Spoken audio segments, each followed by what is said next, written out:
The chamber was cold and quiet, the way places only get when the people inside them are truly afraid.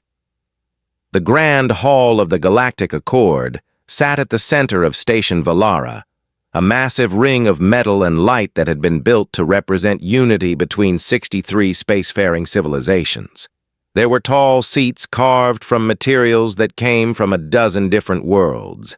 There were banners hanging from the ceiling that carried the symbols of species who had taken centuries to stop fighting each other and learn to share the stars. It was supposed to be a place of dignity. Tonight it felt like a room full of people waiting for a verdict they already knew was bad. Admiral Sivan stood at the central platform.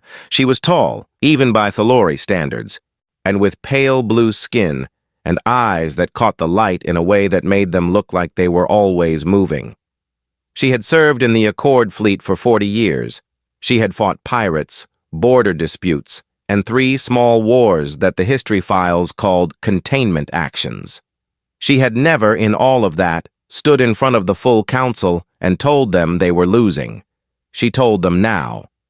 The Vorn had taken 14 worlds in 8 months, not conquered them, not occupied them, taken them, in the way a fire takes dry wood, leaving nothing behind that could be used or saved. The Vorn did not want territory. They did not want resources.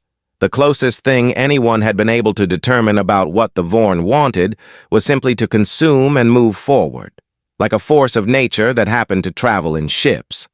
The Accord's best fleets had tried to stop them at the Belhari Line. The Belhari Line no longer existed. The Accord's second-best fleets had tried to hold the Dorvash Corridor. They had held it for 9 days before falling back with losses that made the admirals go quiet in their private meetings. Sivan put the numbers on the screen behind her. She did not soften them or reorder them to look less terrible. She let the council see exactly what she saw every morning when she read her reports. The chamber stayed silent for a long time after she finished. Then she told them about her proposal. There was noise after that, a great deal of it.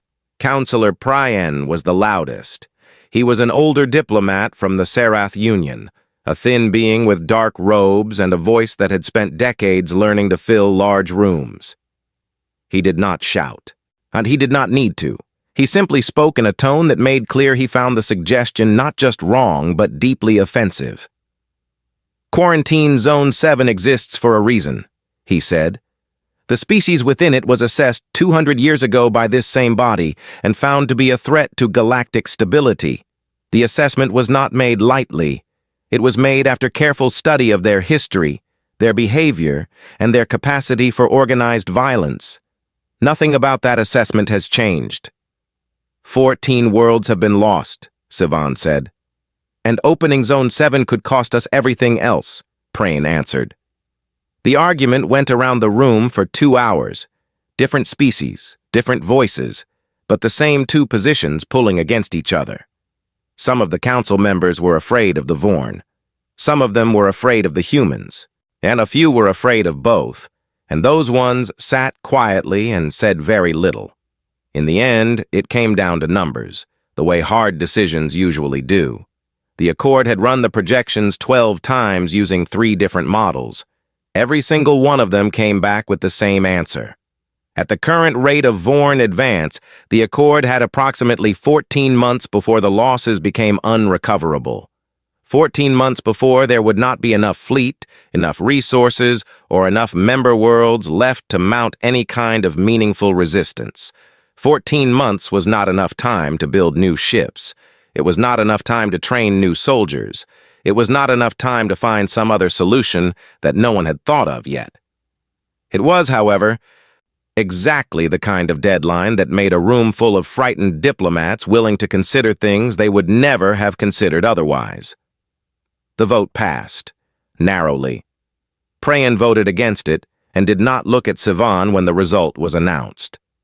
Colonel Dean Harris was eating a meal he had been trying to finish for 3 hours when the message came. He was stationed on Relay Post 11, a small neutral station on the outer edge of Accord space. His official title was Human Liaison Officer, which in practice meant he was the one human the Accord allowed to exist inside their borders as a kind of formal gesture. He attended meetings. He filed reports. He represented a species that the rest of the galaxy had decided 2 centuries ago to simply not deal with. He was used to being ignored, and he had been ignored politely for 6 years. The message that came through that evening was not polite. It was urgent, encoded at the highest level, and signed by Admiral Sivan personally. It told him to report to Station Valara within 48 hours. It did not tell him why. He read it twice. Then he finished his meal, packed a single bag, and was on a transport within the hour. He arrived at Station Valara to find a receiving party that was clearly uncomfortable. 3 Accord officials met him at the docking bay. They were professional and correct in everything they said and did, but Harris had spent 6 years learning to read alien body language, and what he read now was nerves. They brought him to a small briefing room and gave him a summary of the situation. The Vorn, the losses, the projections. And he sat and listened without interrupting, which seemed to make the officials more uncomfortable, not less. They had clearly expected him to react more visibly. When they finished, he did not ask about the Vorn. He did not ask about the timeline or the casualty figures or the military assessments. He asked one question, and he asked it in a voice that was completely calm. "What are you prepared to offer in return?" The officials looked at each other. "The Council is prepared to discuss a framework," one of them started. "That is not an answer," Harris said. He was not rude. He was simply exact. "You are asking my people to fight your war. You quarantined us for 200 years without our consent. You made that decision for us, and now you want something from us. So before I take a single step further in this conversation, I need to know what the Accord is actually prepared to give, not what they are prepared to discuss." The silence in the room was a specific kind of silence. It was the silence of people who had come to a meeting expecting to give orders and had just realized that the dynamic was not what they thought it was. Harris waited. He was good at waiting. His whole species was. The official in the center of the group finally said that full membership in the Accord was on the table, along with sovereignty guarantees and a formal review of all existing restrictions on human space. Harris nodded slowly. He said he would need to make a call. He said they should prepare the full council for a formal session, because when he walked into that chamber, he was not walking in as a liaison officer. He was walking in as a representative of humanity, and humanity had some things to say. He pulled out his personal communicator and stepped to the far side of the room. The officials watched him go and said nothing. Outside the viewport, the stars were still and cold and very far apart. Inside the room, something had shifted, something that could not be shifted back. The terms took 3 days to finalize, not because humanity was difficult to negotiate with. They were, in fact, very precise. Every point they raised was clear. Every condition they set was explained in full. There was no posturing, no vague language, no last-minute demands designed to catch the other side off guard. Colonel Dean Harris sat across from the Accord's senior negotiators for 3 days and worked through each item on the list with the patience of someone who had been waiting a very long time for this conversation and was not going to rush it now that it had finally arrived. Full membership in the Galactic Accord, recognized sovereignty over the Sol system and all human-settled space, no restrictions on human military development, research, or movement going forward. And one more item which Harris placed at the bottom of the list but which he said was non-negotiable. A formal apology, recorded permanently in the Accord's official archive, for 200 years of quarantine imposed without the consent of the people it affected. Councillor Prain objected to the last item loudly. He said it was political theater. De Harris said it was history, and history should be accurate. The Accord signed all 4 terms. They had no real choice, and everyone in the room knew it. On the 4th day, Harris made the call that the rest of the galaxy had been quietly dreading since the vote passed. He contacted home. General Carol Mercer arrived at Station Vallara 12 days later. The Accord had sent 3 of their largest ceremonial ships to escort her transport, partly as a show of respect and partly, if anyone was being honest, because they wanted to see what was coming before it arrived. The escort ships fell into formation at the edge of human space and waited. What came out of the transition point was not a transport. It was a fleet. The ships emerged from faster-than-light travel in tight formation, one after another, dropping into real space with a precision that the Accord's tactical observers noted immediately and in some cases quietly recorded for later study. They were not the kind of ships anyone had imagined behind the quarantine wall. The quarantine had been sold to the galaxy's public as a containment measure for a dangerous but primitive species. Dangerous, perhaps. Primitive, no. The hulls were thick and dark, built without any of the elegant lines that most Accord species used in their ship design. Human ships did not look like they were meant to be admired. They looked like they were meant to work. On the observation deck of Station Vallara, a group of junior Accord officers stood at the viewports and counted. One of them was Ensign Varek, a young Thalori who had been assigned to the station 3 months earlier and had spent most of that time filing routine reports. He stood at the glass and counted and stopped counting after a while because the number kept growing.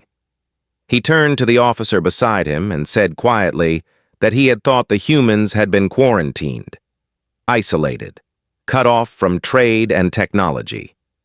The officer beside him did not have an answer. Varek turned back to the viewport. The human fleet was still arriving.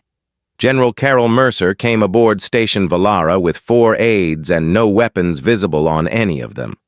She was a compact woman of middle age, with short gray hair and dark eyes that moved around the docking bay the way trained eyes always do, taking in angles and exits and distances without making a show of it.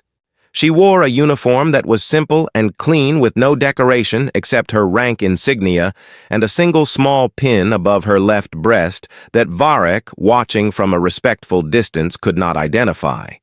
She greeted Admiral Sivan in fluent Thalori. Not translated Thalori, fluent.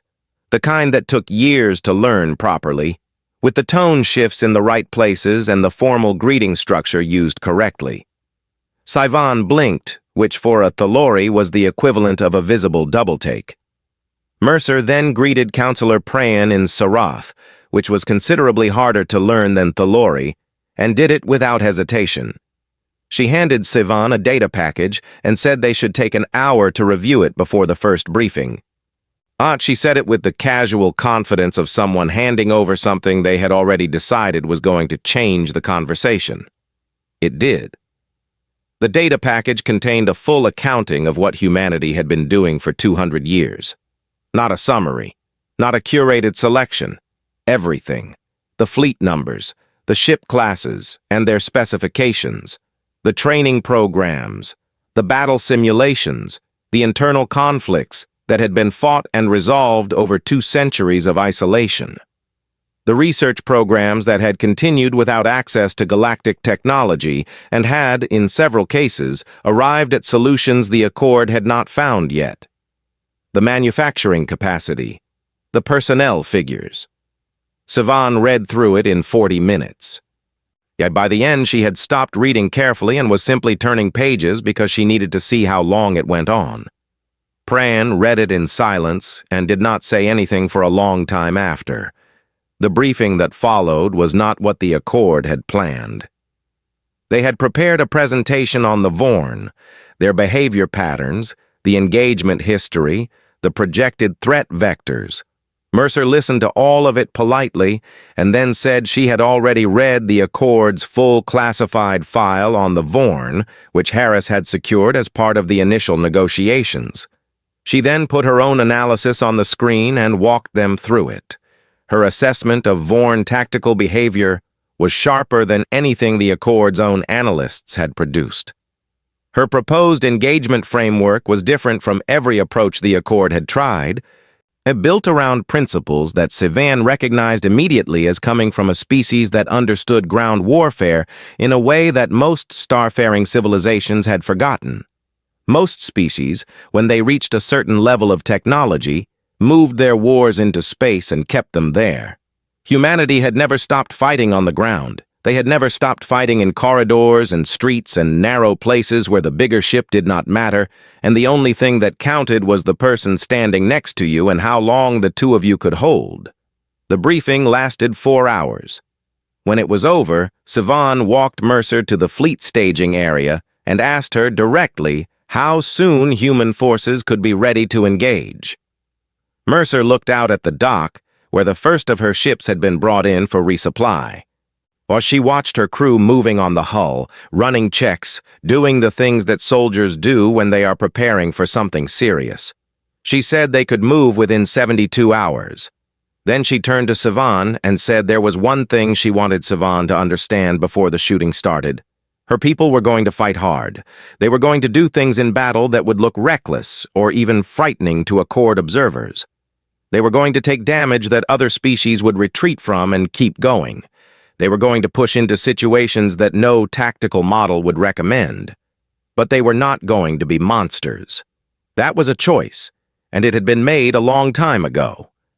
Sivan did not fully understand what she meant then. She would, soon enough. Back on the observation deck, our ensign Varric was still watching the human fleet. More ships had arrived while the briefing was going on. The formation was enormous now, disciplined and still, holding position with a patience that felt almost deliberate. Varric had grown up hearing about the humans behind the quarantine wall. The stories were always the same kind of story. A warning, a caution, an example of what happened when a species let its violent nature go unchecked. Looking at the fleet now, he thought the stories might have been missing something important. He was not sure yet what that something was. He stayed at the viewport until the lights of the station shifted to evening cycle, watching and trying to find the right word for what he was seeing. He did not find it that night. The Dorvish corridor had been quiet for 11 days when the Vorn came back. Quiet was not the right word, exactly. The wreckage of 2 previous Accord engagements still drifted through the sector, turning slowly in the dark.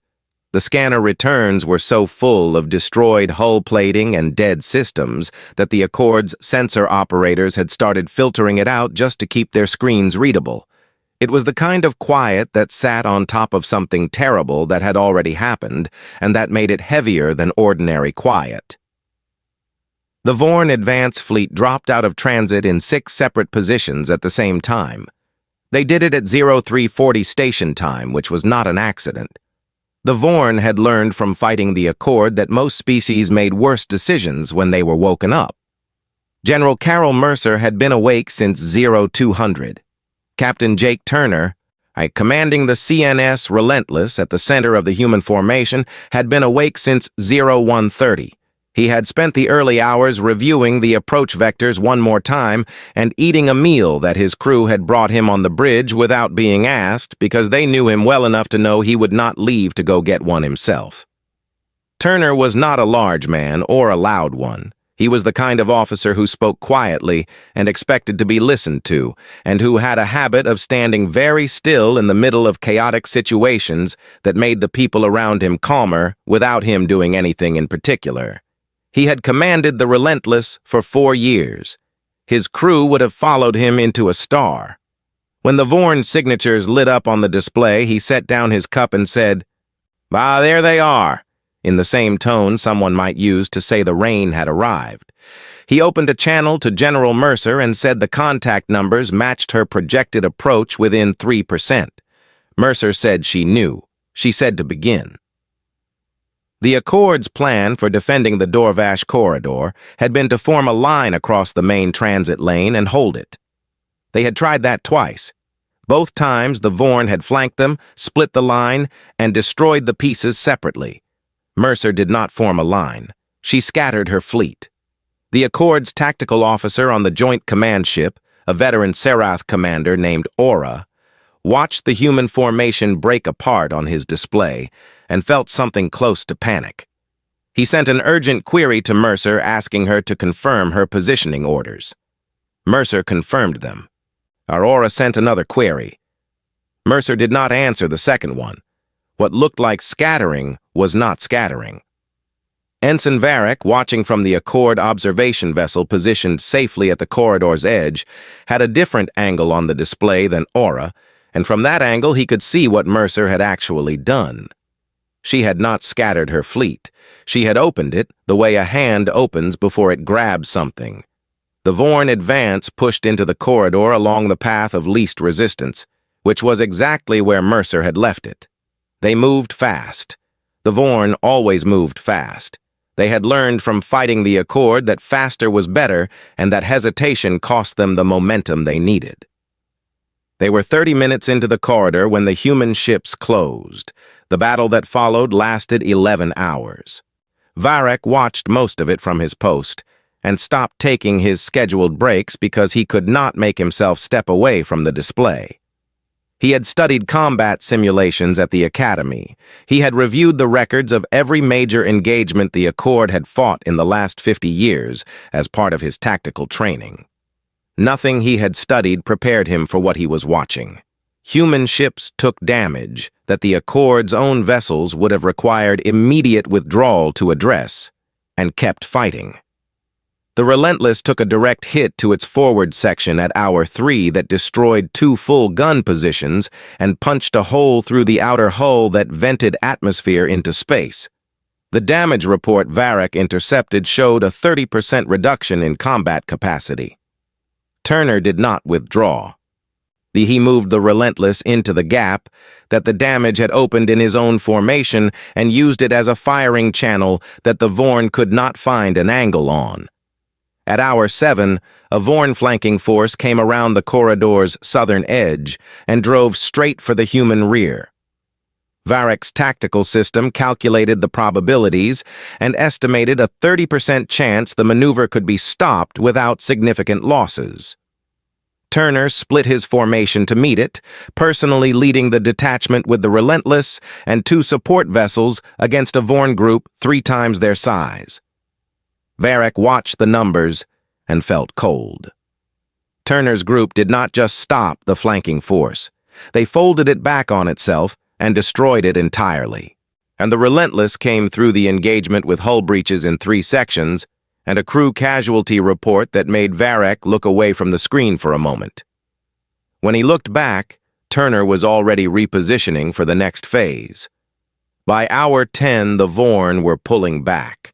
Not retreating, the Vorn did not retreat in any way the Accord recognized, but thinning, breaking their formation at the edges, losing the cohesion that made them so dangerous.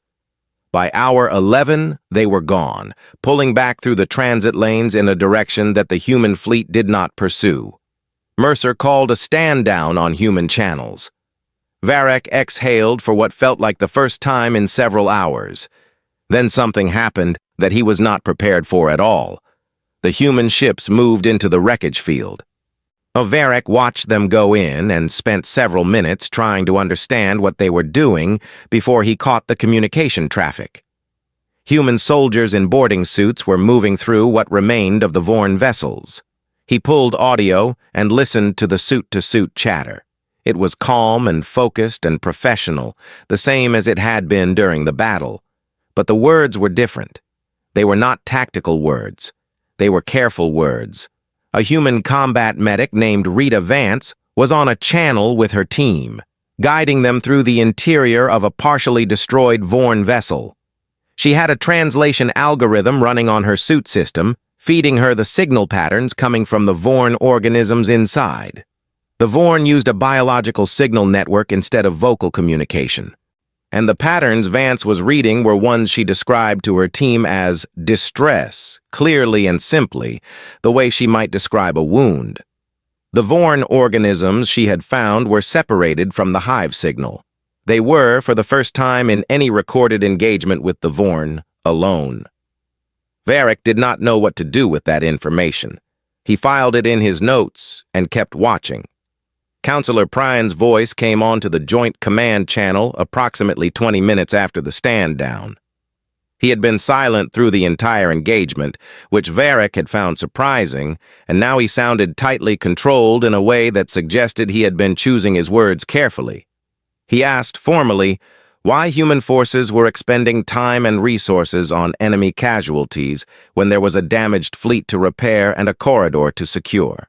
That General Mercer's answer came back without a long pause. She said that when a fight was over and the thing that had been trying to kill you could no longer do that, the way you treated it was a choice. Her people had made that choice a long time ago, after a period in their history when they had made different choices and had to live with what that cost them. She said what you did to something helpless was the truest measure of what you actually were. Then she closed the channel and went back to coordinating her fleet. Pryan did not respond. Varric sat at his station in the quiet that followed and read back over his notes from the last 11 hours. He had come to this assignment expecting to observe a dangerous species being used as a controlled military tool. What he had seen instead was something he was not sure the Accord had a framework for. He started writing, slowly and carefully, trying to find words that were accurate. Outside, in the dark of the corridor, Rita Vance was still working. Karev Station had a population of 4,011 days of warning before the Vorn arrived. It was a hub world, which meant it sat at the intersection of 6 major trade routes and had infrastructure that half the Accord depended on for supply chain continuity. Losing it would hurt badly. Not losing it seemed, by most projections, to be impossible. The Vorn had committed the largest force they had deployed in a single location since the war began, and the Accord's War Council had run the numbers quietly in a closed session that very few people attended, and arrived at a conclusion they did not publish. Karev could not be held. What it could do was buy time. 72 hours of evacuation would get 4 million civilians off the station and onto transit ships. 72 hours of evacuation required something to be in place that the Vorn could not simply walk through. General Carol Mercer presented the volunteer option to her officers in a briefing that lasted 40 minutes. She used plain language and a steady voice and did not look away from any of them while she spoke. She put the casualty projections on the screen and left them there for the full briefing instead of moving past them quickly.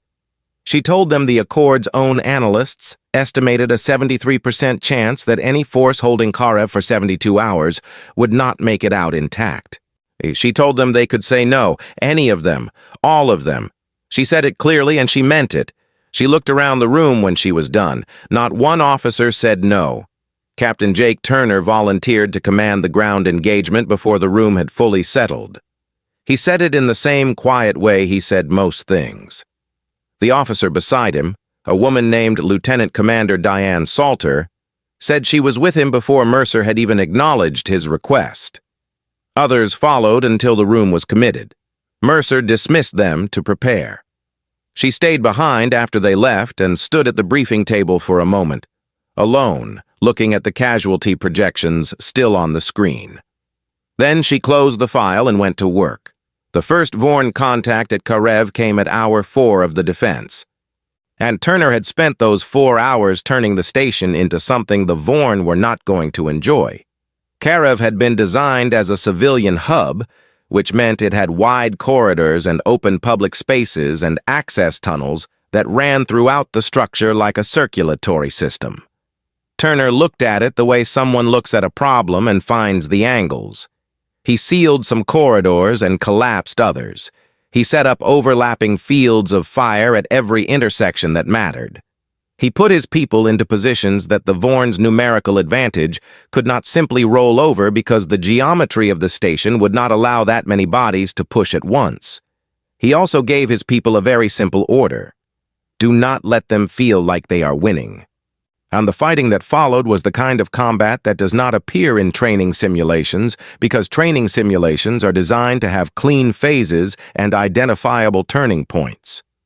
The fight for Karev was none of those things. It was constant, grinding, and personal in a way that large fleet engagements are not. It happened in corridors wide enough for 4 people to stand abreast. It happened in maintenance tunnels where the ceiling was low enough to make standing up a problem. It happened in a civilian cafeteria and a medical bay, and an observation lounge with a shattered viewport that vented into space until someone sealed it manually from the inside. Ensign Varek watched the feeds from the Accord observation unit embedded at the station's outer ring. He had his terminal open and was supposed to be filing hourly situation reports. He had filed the first 2. After that, he had stopped because he was not sure how to describe what he was seeing in the format the reports required. The humans were not fighting the way the Accord's forces fought. The Accord's forces, when faced with overwhelming pressure, followed doctrine, which usually meant falling back to defensible positions and waiting for support or extraction. The humans fell back when the structure failed them, and for no other reason. They fell back fighting. They fell back in ways that cost the Vorn every meter of ground they gained, and then they found the next position and did it again. At hour 20, a Vorn pushed through the station's lower deck, collapsed a defensive line that had been holding for 6 hours. Varek saw the break happen on his display and felt his chest tighten. He waited for the human response to show the kind of disorder that a break like that usually produced. What he saw instead was Turner's voice on the command channel, calm and without any hurry in it, redirecting units from 2 adjacent corridors to seal the gap. The movement was clean. It was faster than it should have been. The units that moved did it without hesitation, without any of the delay that happens when soldiers are tired and frightened and asked to do something difficult. Varek added a note to his file. They are tired. The metrics say they are tired. They are not behaving as if they are tired. At hour 40, he stopped adding notes and simply watched. At hour 62, Turner was wounded. When a Vorn incursion through a maintenance section reached the temporary command post he was using, and in the engagement that followed, he took damage to his left leg that his medic patched and sealed, but that left him unable to stand without support. His medic told him he needed extraction. He said he would extract when the mission was done and not before. His medic, a young man named Corporal Aaron Webb, looked at him for a moment and then went back to work without arguing, because he had served under Turner long enough to know when arguing would accomplish nothing. Turner ran the next 9 hours of the defense sitting on a supply crate with his legs stretched out in front of him and his command terminal propped on a second crate beside him. He did not change the tone of his voice or the speed of his decisions. The Vorn kept pushing, but he kept answering. At hour 71, the last civilian transport cleared Karev Station. The confirmation came through on all channels at once. Varek saw it on his display. He also saw the small, almost invisible change in the human communication traffic that followed it, like a collective breath being let out. Then Mercer gave the withdrawal order and Turner began the last phase of the operation. The fighting retreat from Karev was not something that Varek had language for. He found it in his notes later, the entry he had written at hour 72, and it read simply, "The Vorn had 6 times their number and could not make them run." The human forces withdrew in sequence, covering each other, refusing to break into the kind of disordered flight that a pursuing enemy can shred. The Vorn pressed hard and gained ground. But they gained every meter of it at a cost that showed in the diminishing aggression of their advance. By the time the last human units cleared the station's docking ring, the Vorn push had slowed to something that looked to Varek's trained eye almost like caution. The Vorn had never been cautious before. In the Accord command chamber, Counselor Prane watched the casualty reports come in. He was a diplomat and not a soldier, and he had spent the last 72 hours telling himself that the numbers were just numbers and that the outcome was what mattered. He sat with that thought until the report stopped updating and then found, quietly and without telling anyone, that it did not hold the way he had expected it to. He turned to Admiral Sivon, who was standing beside him and had been standing for most of the last 3 days. And he said, in a voice that was much quieter than his usual one, that he had finally understood something. He said the quarantine had never been about protecting the galaxy from humanity's violence. It had been about protecting the galaxy from having to face what humanity was willing to do. There was a difference, and it mattered. Sivan looked at him for a moment. She said she had known that for a long time, but had not been sure he was ready to hear it. Outside, in the dark near Karev Station, the Vorn advance had slowed to a stop. They had never stopped before. The Battle of the Outer Reach was not one battle. It was 6, fought across 6 different star systems over 3 weeks. Connected by the same strategic logic and carried forward by the same human command structure that had held the Dorvash corridor and bought 4 million lives at Karev Station. The Accord contributed forces and firepower, and for the first time in the war, something that functioned like coordinated strategy, because Mercer had spent weeks working with Sivan and the other fleet commanders to build something that moved together instead of simply reacting. The Vorn adapted. They always adapted. But there is a limit to how fast adaptation works, when the thing you are adapting to does not have a ceiling. Every time the Vorn found a pattern in human tactics, the pattern changed. Every time they pushed at a weak point, the weak point either held longer than it should have or gave way and led them into something worse. The humans fought differently in every system, using the terrain of each engagement the way a craftsman uses the specific material in front of them, not by formula, but by understanding. At the end of the 3rd week, the Vorn hive signal went silent. Not reduced, not changed frequency, silent. The silence lasted 4 minutes and 11 seconds across every Accord monitoring system. It was the longest 4 minutes most of the people in the Accord command network had ever experienced. Varek was at his post, and he did not breathe for most of them. He was watching his display and waiting for the signal to come back up, because the Vorn signal had never gone dark before, not in any engagement in the entire war. It did not come back up. What came back, eventually, were individual biological signals, scattered, weak, and the kind of signals Rita Vance had been documenting since the Dorvash corridor, signals from Vorn organisms that had lost their connection to the hive mind and were broadcasting something that Vance's translation algorithm had by now become very good at reading. Mercer called a ceasefire on human channels before the Accord's command structure had processed what was happening. She moved human ships into the areas where the individual signals were strongest and began the process that Vance had spent weeks preparing for, a careful, patient contact sequence designed not to provoke and not to threaten, built entirely on the signal patterns that Vance had mapped from the earlier engagements. It took 6 days. What it produced was not a surrender. The Vorn did not have a concept for surrender in the way the Accord understood it. What it produced was a withdrawal. A slow, guided movement of Vorn forces back through the systems they had taken, back toward their home cluster at the far edge of the contested space, guided by a contact protocol that no one except Vance and her team had believed was possible, and that most of the Accord's diplomatic corps was still not sure how to categorize. The 14 worlds the Vorn had taken were gone. Nothing was going to reverse that. But the advance had stopped, the hive mind had broken, and the withdrawal was real.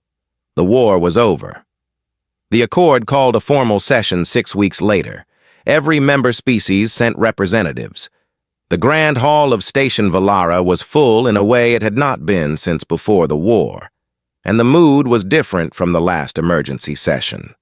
There were still tired faces and careful eyes, because the last year had cost everyone in the room something they were not going to get back. But there was also something else in the room, quieter and harder to name. The particular feeling that comes when something very serious has ended, and the people who lived through it are still not sure how to hold that fact. Admiral Sivan presented General Carroll Mercer with the Accord's highest military honor at the center of the chamber, in front of every delegate and observer and junior staff member who had managed to find a seat. The medal was old, older than the current form of the Accord, and it had been given out 11 times in 400 years.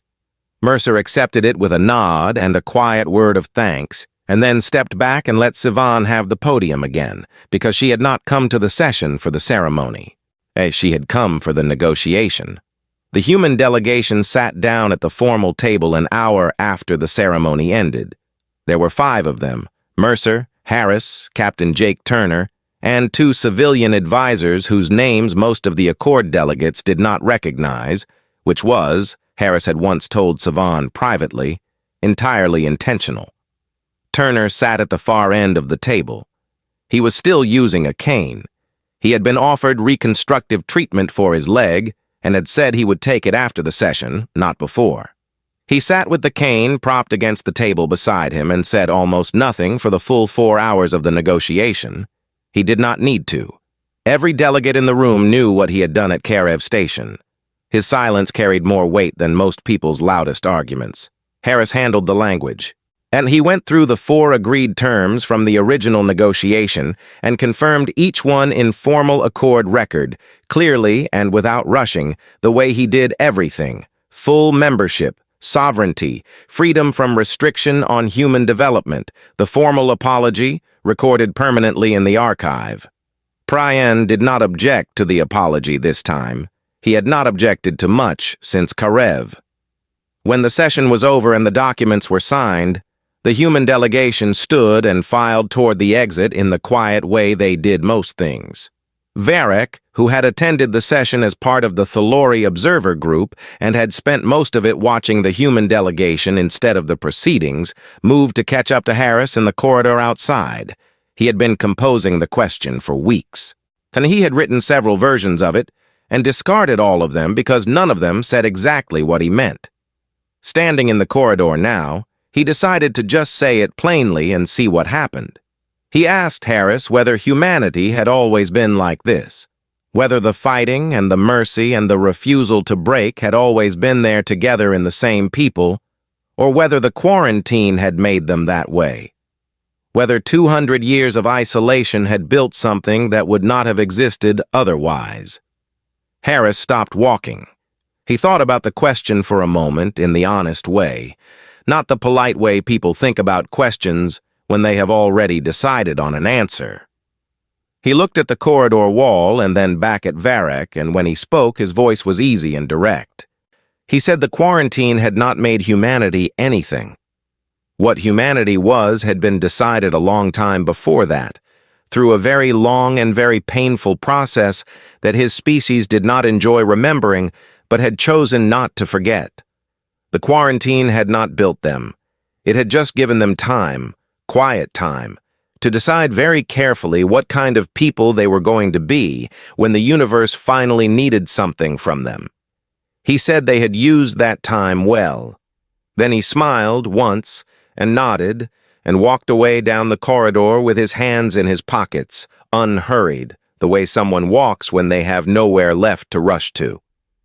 Varric stood where he was for a while after Harris was gone, and around him the station moved with the ordinary business of a galactic community that had just survived something it was not sure it deserved to survive, and was now, slowly and carefully, trying to figure out what came next. Varric pulled out his personal terminal. He opened a new file. He thought about it for another moment, and then he typed the title at the top of the first page because he had finally found the right one. He called it, "They Were Always This Way." Then he started to write.